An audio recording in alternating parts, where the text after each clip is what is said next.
بسم الله الرحمن الرحيم. الرحمن علم القرآن، خلق الإنسان علمه البيان. الشمس والقمر بحسبان، والنجم والشجر يسجدان. والسماء رفعها ووضع الميزان، ألا تطغوا في الميزان، وأقيموا الوزن بالقسط ولا تخسروا الميزان.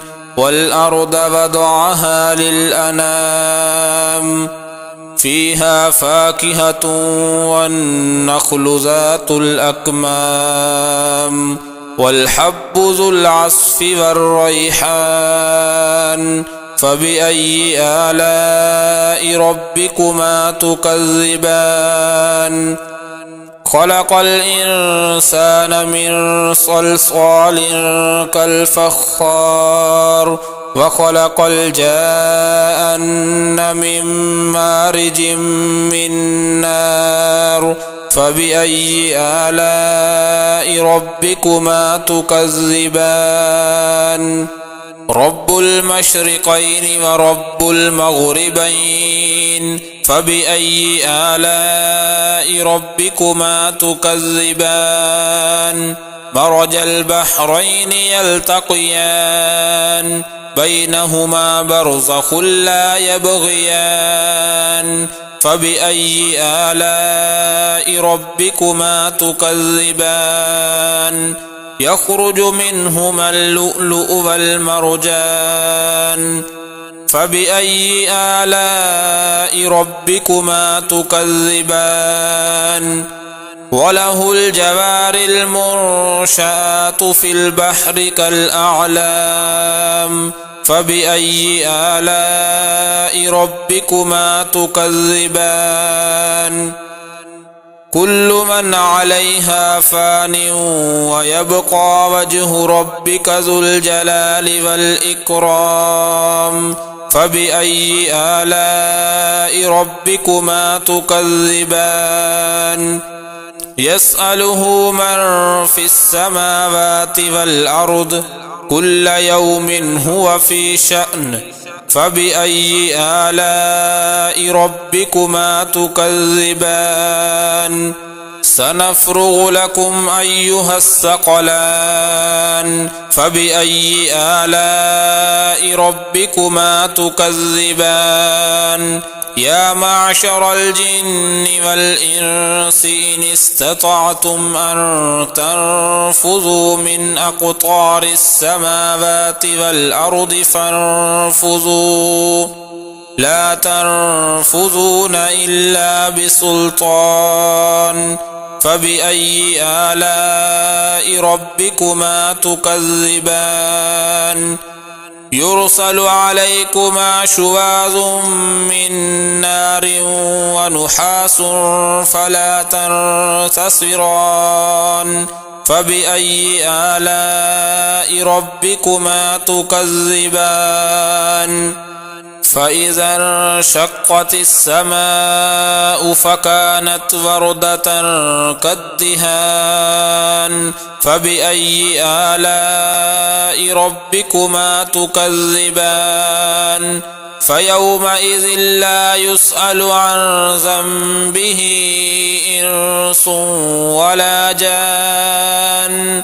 فبأي آلاء ربكما تكذبان؟ يعرف المجرمون بسيماهم فيؤخذ بالنواصي والأقدام. فبأي آلاء ربكما تكذبان؟ هذه جهنم التي يكذب بها المجرمون، يطوفون بينها وبين حميم آن. فبأي آلاء ربكما تكذبان؟ ولمن خاف مقام ربه جنتان، فبأي آلاء ربكما تكذبان ذواتا أفنان فبأي آلاء ربكما تكذبان فيهما عينان تجريان فبأي آلاء ربكما تكذبان فيهما من كل فاكهة زوجان فبأي آلاء ربكما تكذبان متكئين على فرش بطائنها من استبرق وجنى الجنتين دان فبأي آلاء ربكما تكذبان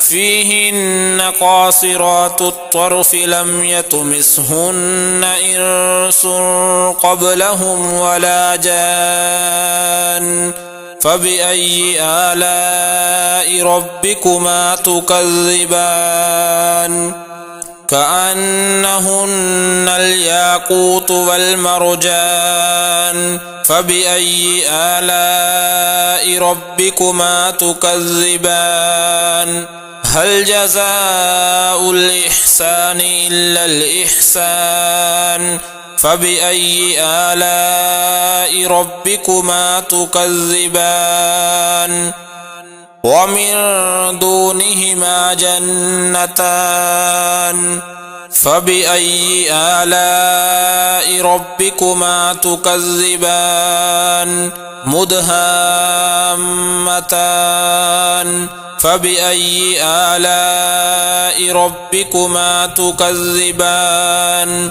فيهما عينان نضاختان فبأي آلاء ربكما تكذبان فيهما فاكهة ونخل ورمان فبأي آلاء ربكما تكذبان فيهن خيرات حسان فبأي آلاء ربكما تكذبان حور مقصورات في الخيام فبأي آلاء ربكما تكذبان لم يطمثهن إنس قبلهم ولا جان فبأي آلاء ربكما تكذبان متكئين على رفرف خضر وعبقري حسان فبأي آلاء ربكما تكذبان تبارك اسم ربك ذي الجلال والإكرام